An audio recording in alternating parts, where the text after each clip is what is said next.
Right. So today we're going to dive into some pretty heavy stuff. Yeah. Terrorism in Indonesia. Right? We're going to be looking specifically at the 2002 Bali bombings. Okay. Now, this is Give one. yeah, this is a really, really important event. Yeah. And I think this deep dive is going to be particularly valuable for those of you who are studying for the UPSC exams. Yeah. Especially if you're... Especially international relations. Yeah, if you're tackling international relations as a subject. Mm. But honestly, even if exams aren't really... On your radar. On your radar right now.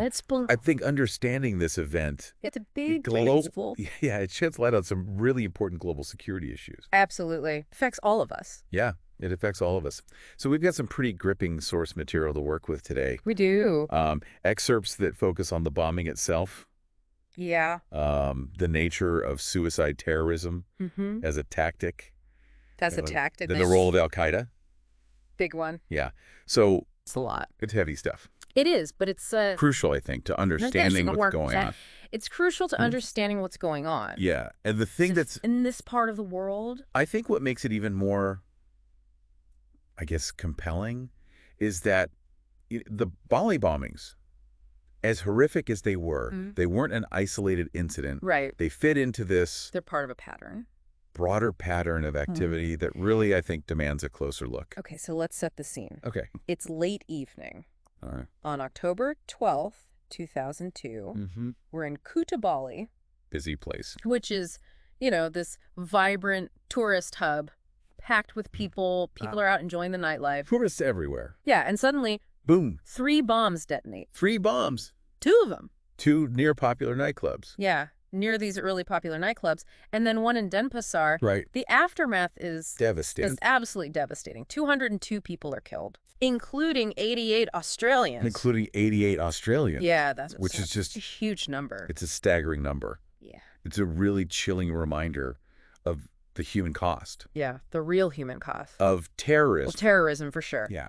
The immediate aftermath. So what happens? I mean, just chaos. Yeah. Pure chaos. Suspicion very quickly fell on Jemaah Islamiah, or JI, as it's often known, which was a militant Islamist group with a growing presence in Indonesia. Right. And their spiritual leader, Abu Bakar Bashir, was actually convicted. Oh, wow. Although later released. Interesting. Which fueled a lot of controversy about his actual involvement. Yeah, so there's still some debate about whether he was actually... really pulling the strings. Yeah, pulling the strings or what his... To what extent? Role was. Yeah. Right, and this all happened, of course. This all happening. Just a year after 9/11.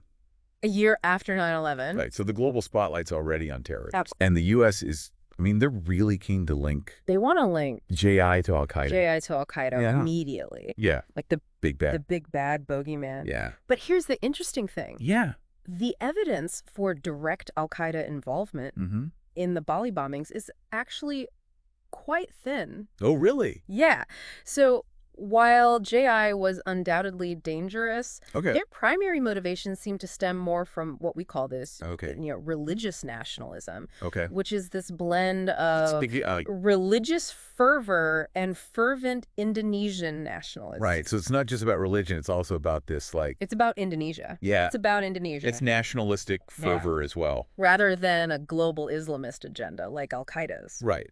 So it's not just about taking orders from this... It's not just about global Osama bin Laden. Yeah, this global terror network. On the phone. It's about understanding the specific local factors. Your localized factors. The localized factors. That drove this group. That drove JI. To commit such an act. Yeah, to commit such a horrific act. Absolutely. And, when we look at the pattern of attacks in Indonesia, before and after Bali... Yeah. I mean, we've got the Jakarta Stock Exchange bombing. We've got the Marriott Hotel bombing. The Australian Embassy bombing. Right. And even more Bali bombings in 2005. Oh, wow. It becomes clear that this is, This is a deeply rooted... This is a deeply rooted issue. Issue within Indonesia itself. Right. So this is not something that's coming from outside. It's not an imported problem. Yeah, this is homegrown. Homegrown. Yeah, for sure. So how did Indonesia... world's largest Muslim majority nation. Muslim majority nation. How did they respond? How did they respond to this wave of terrorism? Yeah. it seems like they had a very delicate balancing act. Yeah, like a really, really delicate balancing act. To manage. To manage? Absolutely. They couldn't just launch a full-scale crackdown. Right, they couldn't just... And risk alienate their own population. You know, they had to find a way. Yeah, they had to dismantle these militant groups without appearing anti-Islamic in the process. Yeah. That's a tough one. Really, really tough. Tightrope. Yeah. So how did they... So what did that look like in practice? What did that look like? Did they manage to strike that balance? Yeah. Did they strike that balance? I think to a remarkable degree. Oh, wow. They did. In the years following the Bali bombings, Indonesia significantly ramped up its counter-terrorism efforts. Yeah. Hundreds of militants were arrested. Hundreds. Or killed. Huh. But critically, they avoided resorting to the kind of draconian measures that we saw in places like Sri Lanka or Iraq. Right. So they took a much more... They took a more nuanced approach. Yeah. Going after the immediate threat. Going after the threat, but also recognizing the need to address the underlying issues. Yeah, what they did was they focused on intelligence gathering. So it's like disrupting terrorist networks. Yeah, it's kind of like a two-pronged approach. And working with local communities to prevent radicalization. Right. So it's not just about going after the bad guys. It's also about preventing. It's a much more holistic. Yeah, it's a much more holistic approach. It was a delicate balancing act. Yeah. And it wasn't without its challenges. Of course. But it ultimately proved more effective than a purely militaristic approach. Than just going in guns blazing. Absolutely. Yeah. And it's a strategy that I think is particularly relevant. I think so too. For anyone studying international relations. For the UPSC. Yeah, especially for the UPSC. Yeah. It really highlights. So is that all how domestic counterterrorism strategies need to be carefully calibrated. Calibrated to the specific context. To the specific context of a country. You can't just take a cookie-cutter approach. There's no one-size-fits-all. One-size-fits-all. Solution. No. And the Bali bombings. The Bali bombings were. They also had massive international repercussions. Absolutely. They were a wake-up call for Indonesia. Yeah. And their response, I think, offers valuable lessons for other countries facing similar challenges. Right. So let's talk about those international repercussions. Let's do it. Specifically, the impact on Indonesia's relationship with the U.S. Okay. It seems like the U.S. was putting a lot of pressure on Indonesia. A lot. To join their war on terror. Yeah. You're with us or against us. Yeah, in the wake of 9/11. Right. And that created a real dilemma. So how did Indonesia navigate that? Because on the one hand, they wanted to cooperate with the U.S. and demonstrate their commitment to fighting terrorism. Right. But on the other hand, they were wary of being seen as a puppet of the West. Right. Especially given their history. Their history. Of resisting colonialism. Yeah. So they had to walk. Yeah, they had to walk this tightrope. Between cooperating with this global superpower. A global superpower. And maintaining their own sovereignty. Yeah. Not an easy position to be in. Not an easy position at all. No. And then you've got the Australian perspective. Right. Which adds another layer. Yeah, another layer of complexity. To this whole thing. Because for Australia, the Bali bombings were there. Were there September 11th? Yeah. The loss of 88 citizens was a national trauma. Yeah. And it really had a profound impact. On their foreign policy. Yeah, I can only imagine. Now. That kind of loss on such a scale. Would fundamentally shift. Yeah, shift a nation's priorities. Priorities and their whole. And their approach to security. Yeah. Absolutely. John Howard, who was the prime minister at the time, was a staunch ally of the U.S. In the war on terror. And in the wake of the Bali bombings, he even went so far as to suggest that Australia would be willing to launch preemptive strikes. Wow. Against potential terrorist threats. Preemptive strikes. Preemptive strikes. That's a pretty bold statement. Preemptive strikes are... controversial. Yeah, controversial to say the least. What kind of reaction did that provoke? I mean, it caused quite a stir. I bet. In Southeast Asia. Yeah. A lot of countries in the region were wary of Australia adopting such an aggressive stance. Yep. But it shows just how deeply the Bali bombings shook Australia's sense of security. Yeah. And how it pushed them to align more closely.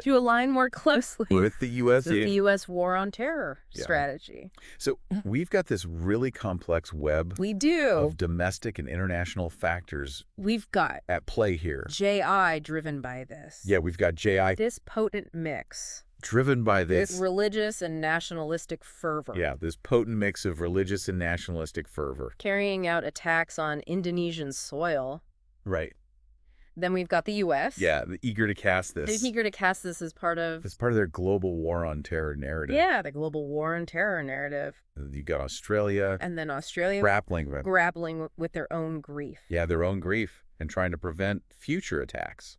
And looking to prevent. Even if it means adopting these really controversial. Even if it means adopting controversial tactics. It is a fascinating. And a tragic case study. Yeah. In how terrorism can reshape a nation's internal dynamics. Yeah, a nation's internal dynamic. And its relationships. And their relationships with the rest of the world. With the rest of the world. It highlights a key challenge, I think. Yeah. That we'll continue to grapple with. And that is, how do we effectively combat terrorism? While also respecting national sovereignty. Cultural sensitivities. Yeah. And human rights. Yeah. How do we strike that balance?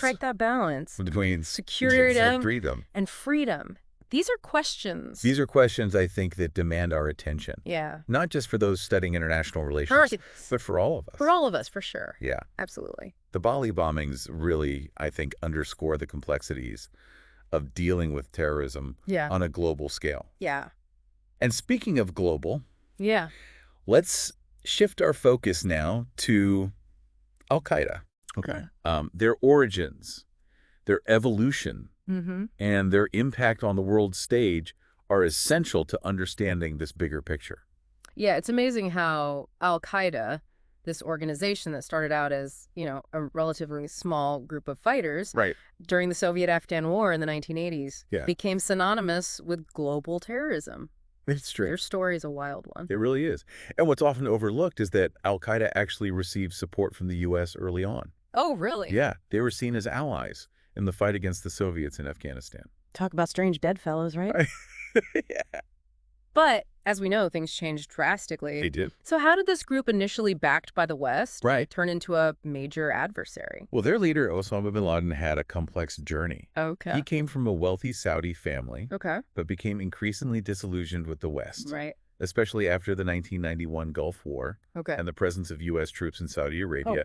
He saw this as a violation of Muslim Holy Land. So he essentially turned against his former sponsors and declared war on the West. That's right. Framing it as this clash between Islam and Western values. Exactly. And this ideology resonated with some, particularly those who felt marginalized or oppressed by Western powers. Absolutely. Yeah. His ideology was also heavily influenced by thinkers like Sayyid Qutb and the Muslim Brotherhood, who advocated for a return to what they saw as a purer form of Islam and viewed the West as a corrupting force. So essentially, they saw the West as the enemy. As the enemy, yeah.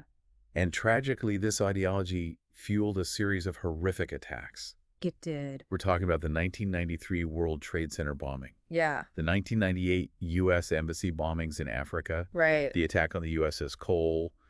The Madrid train bombings. The London bombings. It goes on. The list goes on and on. Yeah, it's a grim reminder. It's a really grim reminder. Of the devastation. Of the devastation that terrorism can inflict. And each attack further solidified al-Qaeda's image as a global threat. Absolutely. But there's a lot of debate about how significant al-Qaeda really is today. That's right. It's been over 2 decades since 9/11. Yeah, over 20 years. Have they been effectively dismantled by the war on terror? Right. Or have they simply adapted and evolved? I think that's the crucial question. Yeah. And it's one that, scholars and policymakers are still grappling with. Right. On the one hand, there's no doubt that al-Qaeda has suffered major setbacks. Okay. They've lost key leaders. Right. Their safe haven in Afghanistan was disrupted. Right. And their ability to carry out large-scale attacks like 9/11 seems to have diminished. So there's a sense that they're a weaker force than they once were. Yeah, to a certain extent, yes. Okay. But the other side of the argument, and it's a compelling one, is that al-Qaeda has simply adapted to the new realities of the war on terror. Right. They've become more decentralized, relying less on a hierarchical structure and more on inspiring lone wolf attacks and supporting local insurgencies. So it's less about this central command giving orders. Exactly. And more about this diffuse network of individuals and cells. That's right. Driven by a shared ideology and acting independently. Yeah, it's much harder to... That's got to be incredibly difficult to counter. It's incredibly difficult to counter. Yeah, because you don't have that, you don't have that central point to target. Yeah. And you brought up ideology earlier. Right. That's a key point, isn't it? Yeah. Even if al-Qaeda's central leadership is weakened, yeah, their ideas, their message of violent jihad can still find fertile ground. Yeah, especially areas. In areas with pre-existing grievances. With pre-existing grievances. And conflicts. And conflicts. Yeah. Their propaganda, their online presence, their ability to tap into feelings of resentment and anger. These are all tools that allow them to exert influence. Even without a traditional command and control structure. So it's almost like a virus. Yeah. You might weaken the original strain. Right. But it can mutate and spread. It can mutate. In new and unpredictable ways. Absolutely. Yeah. That's a powerful analogy. And it brings us to a crucial question. Which is? Has the war on terror, with its focus on military intervention and counterinsurgency, actually been effective in countering the spread of these ideologies? Yeah. It seems like it might have backfired in some ways. Well, some argue that the war on terror has actually created more terrorists than it has eliminated. Yeah. That it's fueled resentment towards the West and provided fertile ground for recruitment. It's like a self-fulfilling prophecy. It is. The more you frame it as a war against Islam, the more you risk driving people. Into the arms of extremist groups. Into the arms of extremist groups who exploit those very grievances. That's right. Yeah. It's a complex. It's a really complex. And troubling dynamic. And it raises questions about whether our current approach to combating terrorism is truly effective, or whether it might be inadvertently contributing to the problem. I think that's a question we need to ask ourselves. We've been talking a lot about the strategic and the ideological aspects of terrorism. We have. But let's not forget that at the heart of it all are human beings. Absolutely. Individuals driven by a complex mix of motivations, often shaped by personal experiences, political circumstances, social dynamics. It's easy to get caught up. It's easy to. In the geopolitical chess game. Get caught up in the... And lose sight of the human dimension. Yeah, the human dimension. To truly understand terrorism, we need to understand the people involved. Yes. Both the perpetrators and the victims. What leads someone to commit such acts of violence? Right. What are the long-term consequences? For those who survive. These are questions that demand. Yeah, they demand empathy and nuance. Empathy and nuance, for sure. And you're bringing up a critical point. I think that's often overlooked. What's that? The psychological and sociological factors at play in terrorism are just as important as the political and strategic ones. Yeah, we need to understand all of it. We do. We've covered a lot of ground here. We have. From the specific events of the Bali bombings to the broader questions about the nature of terrorism. The evolution of al-Qaeda. And the effectiveness of the war on terror. Absolutely. It's a lot to digest, but it's essential knowledge. It is. For anyone wanting to understand the complexities. Of the world we live in. Especially for those of you preparing for the UPSC exams.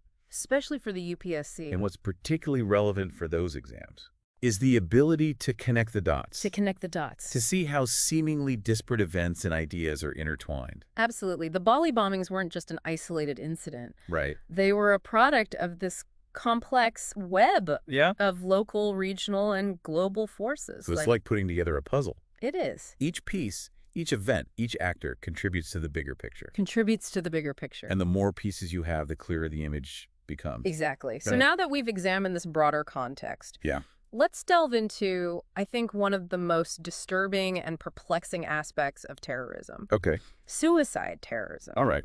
It's a tactic that's been used throughout history. Yeah. But it's become increasingly prevalent. Yeah, especially in recent decades. And it raises these really profound questions about human motivation ideology, the nature of violence itself. Absolutely. It's a topic that's really hard to wrap your head around. It is. The idea of someone willingly taking their own life to cause harm to others. Right. Is just a really difficult concept to grasp. It is. You know, for many, the immediate assumption is that it's purely driven by religious fanaticism. Yeah, a kind of martyrdom. Yeah, a kind of martyrdom. But is it really that simple? Yeah, that's the question, right? It's a question that has puzzled experts for a long time. Yep. And while religious fervor can certainly play a role, particularly within groups like al-Qaeda that frame their actions as a holy war, research suggests that the motivations behind suicide terrorism are far more complex and nuanced. So there's more to the story than just blind faith. Absolutely. Okay. One of the most influential studies on this topic was conducted by Robert Pape in 2005. Okay. He analyzed hundreds of suicide attacks from 1980 to 2003. Wow. And found that, surprisingly, yeah, most of them occurred in the context of nationalist or separatist struggles. Really? Yeah. Not religious ones. So you mean groups fighting for independence or autonomy for their people? Exactly. Not necessarily for a religious ideology. That's right. Take the Sri Lankan Tamil Tigers, for example. Okay. They were a secular group fighting for an independent Tamil state. Right. And they were known for their extensive use of suicide bombings. Wow. Their motivation wasn't religious fervor, Right. but a deep-seated sense of nationalism. Right. And a belief that suicide attacks were a necessary tactic in their fight for liberation. That's a really important distinction. It is. Because it challenges this common perception that suicide terrorism is primarily a product of religious extremism. Absolutely. Yeah. And what Pape's research highlights is that there's often a strategic logic behind suicide terrorism. Okay. Regardless of the ideological framework. So it's almost like It's a tactic. Yeah. These attacks, despite their horrific nature, can be incredibly effective from a purely tactical standpoint. It's like a terrifyingly effective weapon. It is. Even though it only makes up a small percentage of terrorist attacks overall. Right, but why is it so effective? Why is it so effective? Yeah. What makes it such a potent tactic? Yeah, what makes it so potent? Well, for one thing, Yeah. they're incredibly difficult to prevent. Right. Traditional security measures often rely on deterring attackers. Right. But when someone is willing to die for their cause, those deterrents become less effective. It's a chilling thought. It is. They've already accepted their own death as part of the equation. They have. And think about the psychological impact. The psychological impact is huge. Yeah. The willingness to sacrifice one's own life for a cause can be seen as a demonstration of absolute commitment and a powerful moral statement. Yeah. It can evoke sympathy and even admiration from some while simultaneously instilling fear in others. So it's a tactic that really grabs headlines. It does. And sends a shockwave through society. It does. It forces people to confront the depths of human desperation. Right. And the lengths to which people will go to achieve their goal. Absolutely. And you're hitting on a key point. Which is? The psychological impact of suicide terrorism is a significant part of its effectiveness. Yeah, it's not just about the immediate casualties. It's about this long-term fear and uncertainty that it creates. It's about the fear, the uncertainty, the anxiety. Yeah. And it's a reminder that terrorism isn't just about brute force. Right. It's about exploiting our emotions, our fears, our vulnerabilities. So we've established that suicide terrorism is a complex phenomenon with roots in nationalism, separatist movements, and religious extremism. Yeah. And we've explored the strategic logic behind it. Yeah. Even though it might seem irrational on the surface. Absolutely. And it's important to note that this isn't just an issue confined to one region or culture. Right. This is happening all over the world. This is a global phenomenon with manifestations in various conflicts and movements around the world. That's a sobering thought. It is. But it also underscores the need for a nuanced understanding of this tactic. Yeah, if we're ever going to develop effective countermeasures. Right, because if we don't understand it, we can't fight it. Yeah, we can't fight it. And those countermeasures need to go beyond just security measure. Right, so it's not just about, putting up more walls. It's not just about walls. Or having more surveillance. It's about addressing... It's about addressing the underlying grievances. The political and social conditions. Yeah, the root causes. That create fertile ground. Yeah, not just the symptoms. Exactly. Yeah. And it's about understanding the narratives, the ideologies, the belief systems that drive individuals to commit these acts. So it's about countering those narratives. It is. With messages of hope, tolerance, and understanding. Absolutely. It's a daunting task. It is a daunting task. But one that's essential if we want to build a more peaceful and secure world. It's the only way. Wow, we've been tackling some... pretty heavy material. Yeah, some really heavy material in this deep dive. Yeah.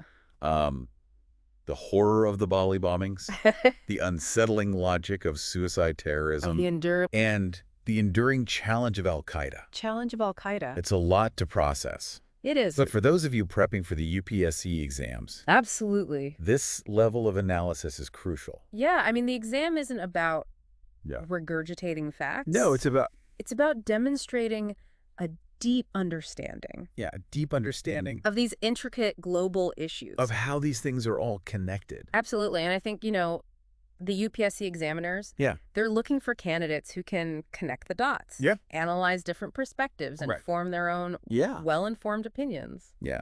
So let's bring it back to Indonesia for a moment. Okay. And think about the strategic dilemmas they faced. All right. After the Bali bombings. After the Bali bombings. They were under immense pressure to crack down on terrorism. Huge pressure. But they also had to be mindful of their own diverse population. Of course. And avoid actions that could further alienate Indonesian Muslims. Absolutely. So it's a challenge. It's a challenge a lot of countries face. That a lot of countries face. How to balance. How do you balance those security needs? Security needs with the rights and sensitivities. With the rights and sensitivities of their citizens. Of their citizens. It's a real tightrope walk. It is a tightrope walk. And the way Indonesia handled it is actually quite fascinating. Yeah, they did ramp up. They did ramp up their counterterrorism efforts. Their counterterrorism efforts, no question. They also went beyond just... They went beyond just... military and law enforcement solutions. Military and law enforcement. They recognized... Yeah. To truly combat terrorism... They had to address the underlying conditions. They had to address those underlying conditions. That allowed it to fester. Yeah, that allowed it to fester in the first place. In the first place. So they took a multi-pronged approach. Yeah, they did. Alongside their security crackdown. They emphasized. Interfaith dialogue. Interfaith dialogue. Community outreach programs. Community outreach programs.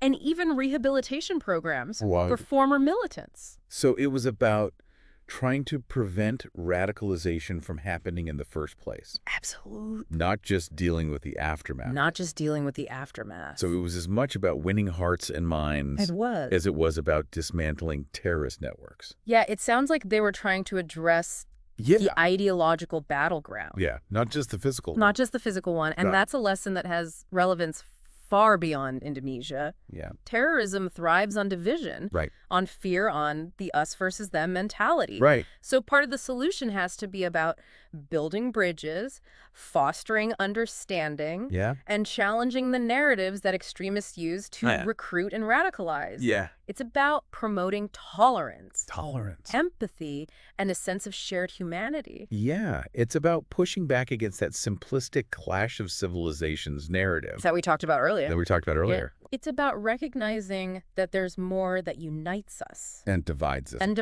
Absolutely. And it's about remembering that security and human rights aren't mutually exclusive. They're not. We can't sacrifice our values in the name of fighting terrorism. Yeah, because that would be a victory. That would be a victory. For the terrorists themselves. For the terrorists. Right.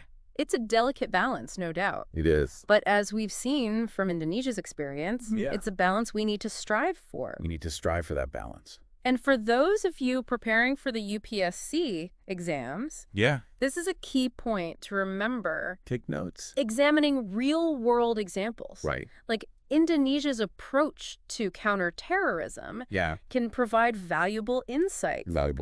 And help you formulate well-rounded answers. That demonstrate a nuanced understanding. Of these complex issues. It's all about showing that you can go beyond the headlines. delve into the complexities and critically analyze different approaches? Exactly. Yeah. The examiners are looking for depth. The depth. For critical thinking, for the ability to connect theory to practice. Connect theory to practice. Yeah. So as we wrap up this deep dive into terrorism in Indonesia and the broader global context, I want to leave you with a final thought-provoking question. Okay. We've talked about al-Qaeda's evolution, the strategic logic of suicide terrorism, and the dilemmas of counter-terrorism policy. Yeah. But has the war on terror, for all its complexities and contradictions, actually made the world a safer place? That's the million-dollar question, isn't it? It is. And it's one that doesn't have an easy answer. Right. There have been successes, no doubt. Yeah.